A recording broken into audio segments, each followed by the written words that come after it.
Aujourd'hui, on se retrouve sur une vidéo spéciale TP sur le thème des injections sur les bovins et plus précisément les injections intramusculaires et sous-cutanées. Avant la réalisation du TP, il faudra prendre en compte différents éléments. Pour un TP correctement réalisé, il faudra préparer le matériel nécessaire, prendre en compte la sécurité ainsi que l'organisation du chantier. L'étiquette du médicament nous apporte différentes informations. Elle présente le nom du médicament, le type de solution et l'espèce concernée, mais également sa composition.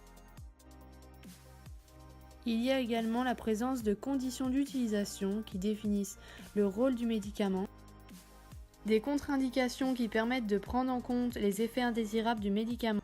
On trouve aussi la voie d'administration, c'est-à-dire la méthode d'injection à utiliser, ainsi que la posologie, c'est-à-dire la quantité de produit à administrer à l'animal, le rythme d'administration et la durée du traitement.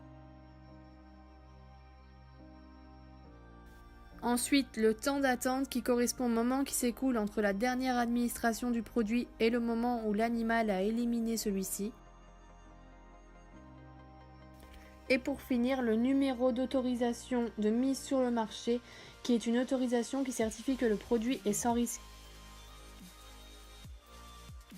Il existe différentes seringues, elles seront à adapter en fonction de la quantité de produit à administrer. Différentes aiguilles seront à votre disposition, elles auront une longueur et un diamètre plus ou moins importants. Vous pourrez avoir à votre disposition deux moyens pour réaliser les injections. Cependant, un de ces moyens n'est pas préconisé. Différents éleveurs utilisent le cornadi pour réaliser l'injection, mais nous nous rendons compte que l'animal reste mobile. Il peut avancer ou reculer, mais également bouger la tête de haut en bas. Ce n'est pas forcément sécuritaire. À la différence, le couloir de contention permet d'être plus sécuritaire, de par sa contention et le positionnement du manipulateur. Désormais, c'est le moment de réaliser les injections. L'injection se déroulera en 3 étapes. 1. Identifier. 2. Désinfecter. Et 3. Réaliser l'injection. L'injection intramusculaire se réalise dans les muscles du cou. Il faut injecter au centre de la zone délimitée par la colonne, le ligament du cou et l'os de l'épaule.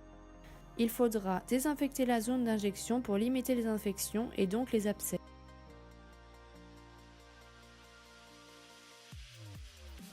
Enfin, il faudra planter l'aiguille perpendiculairement à la peau, fixer la seringue et injecter le produit.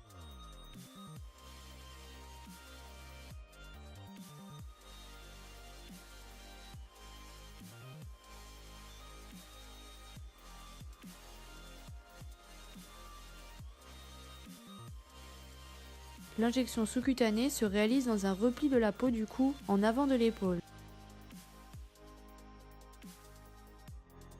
Ensuite, vous pouvez désinfecter la zone. Et pour finir, plantez l'aiguille de biais en veillant à la position de vos doigts pour ne pas vous auto-injecter le produit.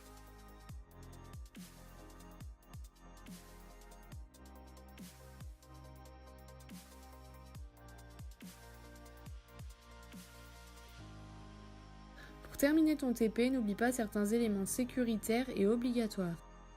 Après l'utilisation, les aiguilles sont à jeter dans la boîte d'ASRI, la boîte de déchets d'activité de soins à risque infection. À présent, c'est à toi d'injecter.